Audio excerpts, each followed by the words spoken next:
Pakistan mind blank చేసిన Indian ఆర్మీకి defence sector కి ఓ మేజర్ బూస్ట్ ఇవ్వబోతోంది సెంట్రల్ గవర్నమెంట్. ఇప్పటికే ఉన్న భారీ బడ్జెట్ కి తోడుగా మరో 50,000 కోట్లను కేటాయించడానికి రంగం సిద్ధం చేసింది.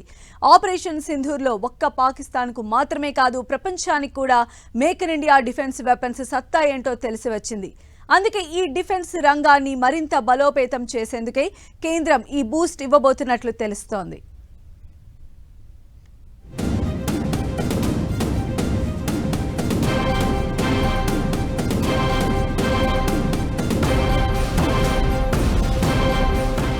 ఆపరేషన్ సింధూరులో దుమ్ము రేపిన స్వదేశీ ఆయుధ వ్యవస్థ.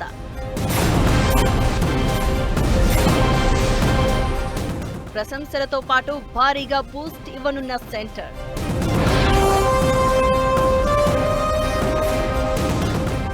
పహల్గాం దాడికి ప్రతిగా భారత్ చేపట్టిన ఆపరేషన్ సింధూరులో ఇండియన్ ఆర్మీ తన సత్తా చాటిన సంగతి తెలిసిందే. ఈ క్రమంలోనే స్వదేశీ పరిజ్ఞానంతోనే తయారైన ఆయుధ వ్యవస్థలు అద్భుతంగా పనిచేశాయి. శత్రు దేశపు ఆయుధాలను తుక్కు కింద కొట్టిపారేశాయి. దీంతో రక్షణ రంగ బడ్జెట్ ని మరో 50,000 కోట్లు పెంచేందుకు కేంద్రం ప్రతిపాదనలు సిద్ధం చేసినట్లు తెలుస్తోంది. నడుస్తున్న ఆర్థిక సంవత్సరంలో డిఫెన్స్ సెక్టార్ కి కేంద్రం 6.81 లక్షల కోట్లు కేటాయించింది. 2025-26 మొత్తం ఆర్థిక బడ్జెట్ లో డిఫెన్స్ సెక్టార్ వాటా 13% కాగా, దీనికి 50,000 కోట్లు కలిపితే వచ్చే ఆర్థిక సంవత్సరంలో డిఫెన్స్ బడ్జెట్ 7.30 లక్షల కోట్లకి చేరినట్లే.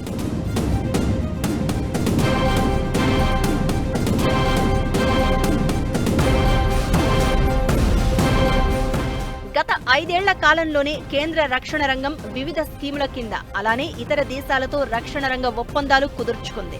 ఇది కొంతమందికి ఎందుకిన్ని ఒప్పందాలు కుదుర్చుకుంటుందనే విషయం అర్థం కాలేదు. అయితే మన డిఫెన్స్ సెక్టార్లో స్వావలంబన కోసం మేక్ ఇన్ ఇండియా కాన్సెప్ట్ కూడా కొంతమంది సరిగా అర్థం చేసుకోలేదు. కానీ ఆపరేషన్ సింధూర్తో వారందరికీ సొంత ఆయుధ వ్యవస్థ అవసరం ఏంటో తెలిసి వచ్చింది. అంతేకాదు, మన ఆర్మీపై, ఆర్మీ పరిశోధన విభాగాలపై కేంద్రం పెట్టుకున్న నమ్మకం తప్పు కాలేదు. అందుకే ప్రధానమంత్రి మోదీ నుంచి రాజ్నాథ్ సింగ్, అమిత్ షాతో పాటు ఇతర నేతలంతా కూడా ఆర్మీ, డిఫెన్స్ వర్గాలను అభినందనలో ముంచెత్తుతున్నారు.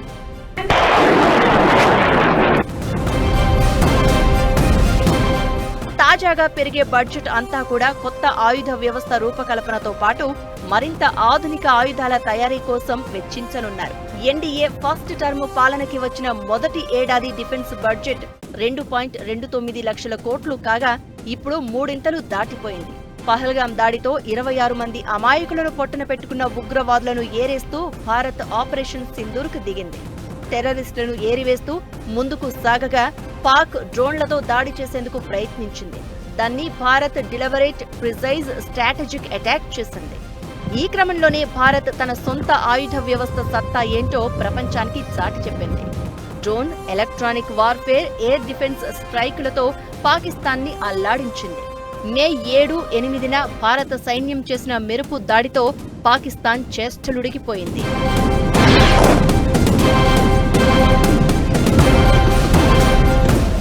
యుద్ధ స్థావరాలను వదిలేసి పౌరులు తిరిగే అవంతిపుర, శ్రీనగర్, జమ్మూ, పఠాన్కోట్, అమృత్సర్, కపూర్తల, జలంధర్, లూధియానా, ఆదంపూర్, భటిండా, చండీగఢ్, నాల్, పలౌడ్, ఉత్తరలాయ్, భుజ్పై China made in weapons Turkiye తుక్కు సామాన్తో పాకిస్తాన్ దాడి చేసేందుకు ప్రయత్నించింది. అయితే దాన్ని భారత సైన్యం అమ్ముల పొదిలోని ఇంటిగ్రేటెడ్ కౌంటర్ అన్మెల్డ్ ఏరియల్ సిస్టమ్స్, అంటే ఎలాంటి మానవ ప్రమేయం అక్కరలేని ఓ అద్భుతమైన సమీకృత రక్షణ వ్యవస్థ పాక్ దాడులను తిప్పికొట్టేసింది.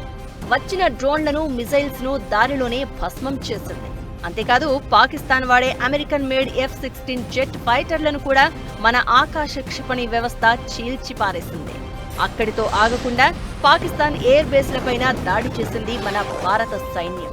ఈ అద్భుత పరాక్రమ ప్రదర్శనలో భారత్ కి S-400 Akash missile system, anti drone D4 system వాడారు. ఇవన్నీ కూడా మన మేక్ ఇన్ ఇండియా కాన్సెప్ట్ తో చేసినవే కావడంతో తాజాగా బడ్జెట్ పెరగనుందనే సమాచారం మన డిఫెన్స్ స్టాక్స్ లో జోష్ నింపింది.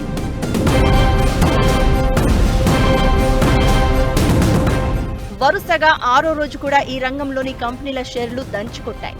Bharat electronics, Bharat heavy electronics limited, Cochin ship yard, Mazagon dock ship builders, Hindustan aeronautics limited, Paras defence and space technologies, garden reach ship builders, Bharat dynamics భారీగా లాభపడ్డాయి. మన బ్రహ్మోస్ ఆకాశ్ మిజైల్ సిస్టమ్స్ కోసం కనీసం 6-7 దేశాలు డీల్స్ కుదుర్చుకునేందుకు ప్రయత్నిస్తున్నాయి. ఇది కూడా ఈ రంగంలోని సంస్థలకు ఉత్సాహాన్నిస్తోంది.